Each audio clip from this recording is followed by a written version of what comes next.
अस्सलाम वालेकुम my YouTube family. I hope कि आप सब बिल्कुल ठीक होंगे और आप सबकी दुआओं से मैं भी बिल्कुल ठीक हूँ। आज बहुत यमी ज़बरदस्त मैं लेकर आई हूँ पराठे आप लोगों के लिए। बिल्कुल सिंपल वाले पराठे नहीं हैं, मूलियों वाले पराठे हैं और उनको बनाने का तरीका बहुत ही आसान है। तो देखें कितने मज़े के बनेंगे, इंशाल्लाह आप लोगों को भी पसंद आएगा। चलते हैं रेसिपी की तरफ। मूलियाँ ले लेनी है, उनको अच्छे से पील कर लेना है। पील ऑफ करने के बाद मैंने मेरे पास कद्दूकश करने वाली जो है मशीन है, मैंने उसके अंदर जो है वो 1 मिनट के अंदर अंदर जो है 3-4 जो मूलियाँ थी ना, उनको मैंने कर लिया कद्दूकश यहाँ पे। और फिर मैंने इसको एक अलग से परात में निकाल लेना है, खुली परात में। और फिर इसको बहुत अच्छे से निचोड़ना है, निचोड़ निचोड़ के इनका पानी बिल्कुल निकाल देना है कि पानी बिल्कुल भी ना रही है। देखें इस तरह से, जिस तरह मैंने निचोड़ के ना यहाँ पे रख लिया है, ठीक है। बाउल के अंदर डाल लिए थे, फिर मैंने निचोड़ के अच्छे से। और यहाँ पे बस फिर सिंपल मैंने इसके अंदर मसाले ऐड करने हैं और बहुत आसान जल्दी बन जाने वाली ये रेसिपी है। मसालों में इसमें नमक मैं ऐड करूँगी। ये सब चीज़ें ना आप लोगों ने हस्ब ज़ायक़ा ऐड कर लेनी है, ठीक है।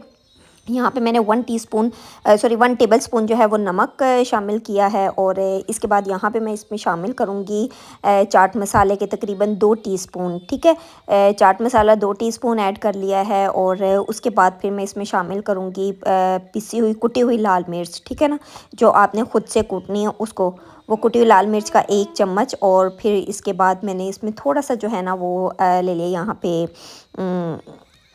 गरम मसाला पाउडर, वो ऐड कर दिया।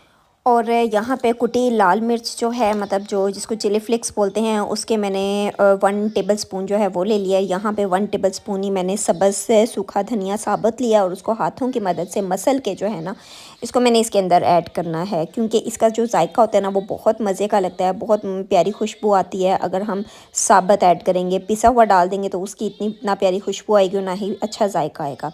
और यहाँ पे मैंने ले ली है थोड़े से तेल, तकरीबन मैंने 2 चुटकी भर के ना यहाँ पे वाइट तेल जो होते हैं वो ऐड कर दिए हैं। और यहाँ पे मैंने ना ग्राइंड करके रखे हुए हैं अनारदाना, तो अनारदाने का यहाँ पे मैंने 1 चम्मच भर के वो ऐड कर लेना है। यहाँ पे आप हरी मिर्चें भी ऐड कर सकते हैं काट के, और हरा धनिया भी मेरे पास नहीं था तो मैंने हरा धनिया ऐड नहीं किया। 1 चम्मच मैंने ज़ीरे का ऐड कर लिया, ठीक है। साबुत ज़ीरा, आप ज़ीरे का पाउडर बना के भी ऐड कर सकते हैं। यहाँ पे मेरे पास ना बड़े बड़े से जो हैं वो लहसुन आए हुए थे आजकल, तो मैंने एक ही लहसुन ले के ना, तकरीबन ये 1 चम्मच बनता है, 1 चम्मच के करीब आपने लहसुन को कद्दूकश कर लेना है। ये मैंने हैंड की मदद से ही जो इसको कद्दूकश कर लिया है। और देखिए वो तकरीबन बनेगा 1 चम्मच, क्योंकि ये काफ़ी बड़ा बड़ा था। और एक ही इंच का ना एक मतलब एक नॉर्मल साइज़ का टुकड़ा के हमारा 1 चम्मच अदरक का बन जाए। और ये देखें थोड़ा सा मैंने बचाया है उस इतने बड़े अदरक के पीस में से, ताकि हमारा 1 चम्मच बन जाए।